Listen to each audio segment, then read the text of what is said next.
Esta es una producción de Grupo Fórmula. La Reserva Federal, que es el Banco Central de Estados Unidos, decidió no aumentar sus tasas de interés en su sesión de mercados abiertos, que son los que deciden aumentar o no las tasas de interés, y la dejaron en 5.25%. No hay que olvidar que la de México está en el 11.25%, una diferencial inmensa. Mi querido Luis Miguel, ¿qué impacto tiene para nuestra economía, para nuestro peso, para las futuras decisiones del Banco de México, que también tendrá que decidir qué hacer con la tasa de interés, porque la inflación subyacente no se ha podido controlar como se quisiera? ¿Qué papel juega esta decisión hoy de la Reserva Federal? La primera consecuencia de esta decisión se ve en el tipo de cambio del peso frente al dólar. Ahorita, justo antes de entrar al programa, estaba en 17.10. Ustedes recordarán, los que tienen buena memoria, que apenas la semana pasada estábamos rompiendo la barrera del 17.50 y que lo que hemos tenido es este misterio de por qué está tan fuerte el peso. Alguien dirá, bueno, ¿por qué una decisión de la Reserva Federal afecta el tipo de cambio? Vamos a ponerlo de manera muy simple. Si la Reserva hubiera subido sus tasas, hubiera bajado el valor del peso. Hubiéramos visto un peso más hacia el 17.30, 17.40. Si hubiera la Reserva subido otro tanto la tasa, también tendríamos movimiento del tipo de cambio. Reserva Federal, decías tú, Eduardo, es el Banco Central de Estados Unidos. Yo diría, es el Banco Central de casi todo el mundo. Bueno, sí, cierto. Sus decisiones impactan. Tenemos, por lo pronto, un tipo de cambio que a lo largo del día de hoy ganó casi 10 centavos. Es una locura. Menos. Una locura. Y podemos hablar con toda autoridad de superpeso otra vez. La próxima semana que el Banco de México pueda tomar una decisión sobre tasas, tiene margen para no subirlas, tiene margen para dejarlas igual y también para bajarlas un poquito. Tú hacías referencia, Eduardo, con 11.25, cuando la Reserva Federal tiene 5.25 de tasa, pues podríamos ver una política del Banco de México un poquito más, vamos a decir, un poquito más paloma, para usar la terminología, o una política menos obsesionada con el control de la inflación. Estados Unidos mantiene la tasa, pero advierte que probablemente tenga que volverla a subir porque no están contentos con la inflación que tiene. Ellos están en 4.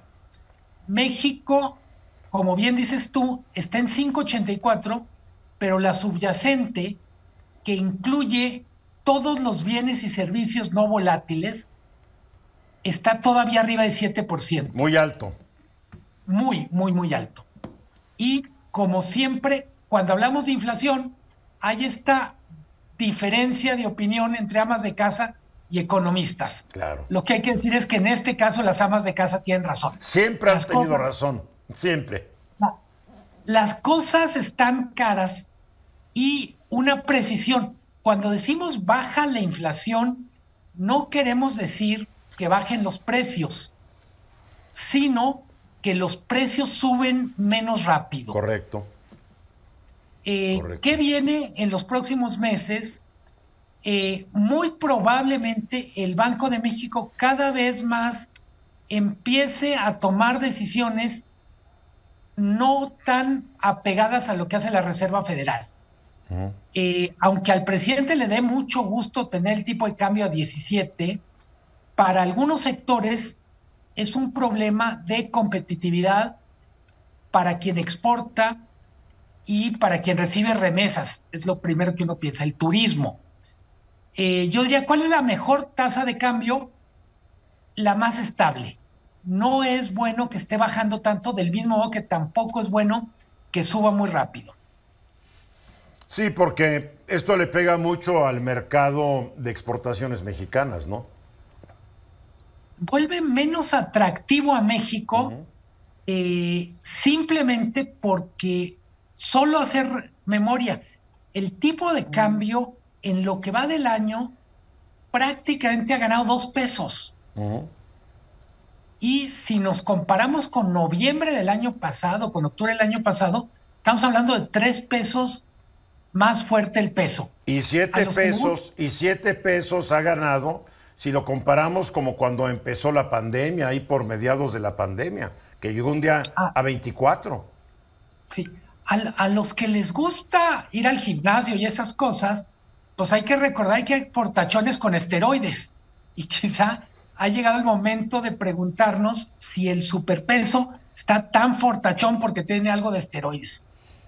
Pues puede ser, mira, yo creo que el peso está muy fuerte por la altísima tasa de interés que México está ofreciendo como país y a la incertidumbre en torno a la economía de Estados Unidos, porque todavía hay quienes creen que puede venir una recesión, cada vez más lejana la posibilidad, pero hay quienes dicen que no han resuelto totalmente su problema.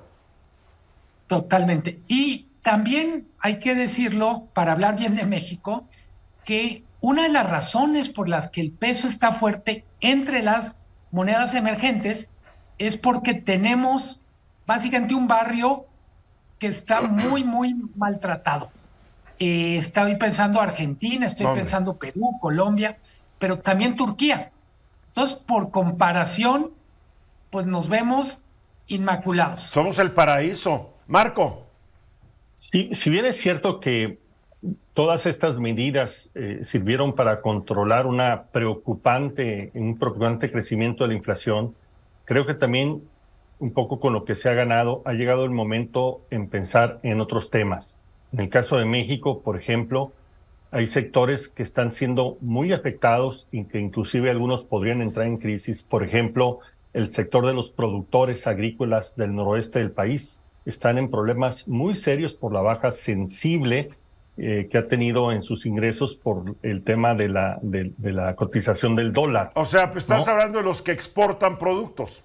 Exactamente. Igual esto tiene repercusiones muy serias en este momento que estamos en el proceso de relocalización. Abarata mucho la mano de obra, pero digamos crea condiciones que no necesariamente son sostenibles en el tiempo.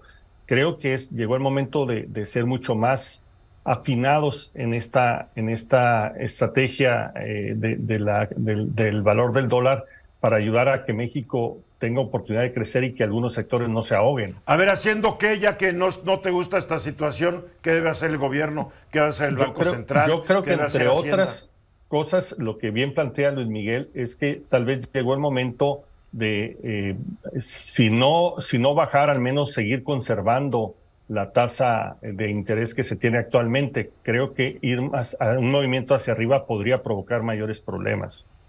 Es que de por sí el dinero está muy caro, ¿no, Luis Miguel? Sí. Totalmente. Mencionaba Marco, y no quiero dejarlo pasar, es noticia en el noroeste del país las protestas de productores de trigo y de maíz. Sí. Y no es que solo sea un problema del tipo de cambio. La situación del campo depende de más factores, pero como bien dice Marco, a lo mejor dejar la obsesión con el tipo de cambio y pensar qué otras cosas podemos hacer para bajar la inflación, para ser más competitivo y para que las amas de casa dejen de preocuparse tanto por lo que les pasa en el súper o en el mercado. Sí, porque están sufriendo los productores de trigo, de maíz, pero también están sufriendo los productores de aguacate, de limón y de muchos otros productos, Marco, que están exportando. Están recibiendo menos dinero por cada dólar que exportan. Eduardo. Sí, le quería preguntar a Luis, estoy viendo que ¿A México... cuál de los dos Luises? Luis Miguel. A Luis Miguel, gracias. Sí, Luis Miguel, estoy viendo que México está en el top 10 de las tasas más altas. Está en el lugar 7 con 11.25, Uruguay 11.25, China 8, Perú 7.75, en fin.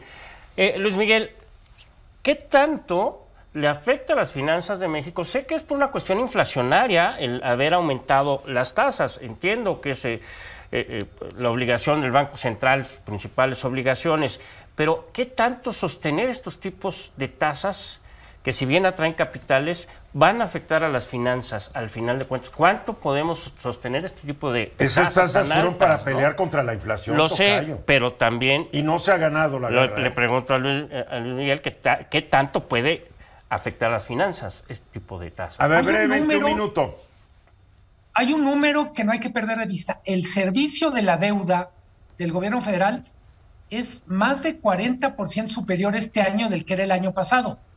Claro. Dicho de otra manera, el gobierno tiene que gastar más en pagar la deuda y lo hace a costa, por ejemplo, de participaciones de estados y municipios que han caído creo que 14%, y también gasto en educación y salud.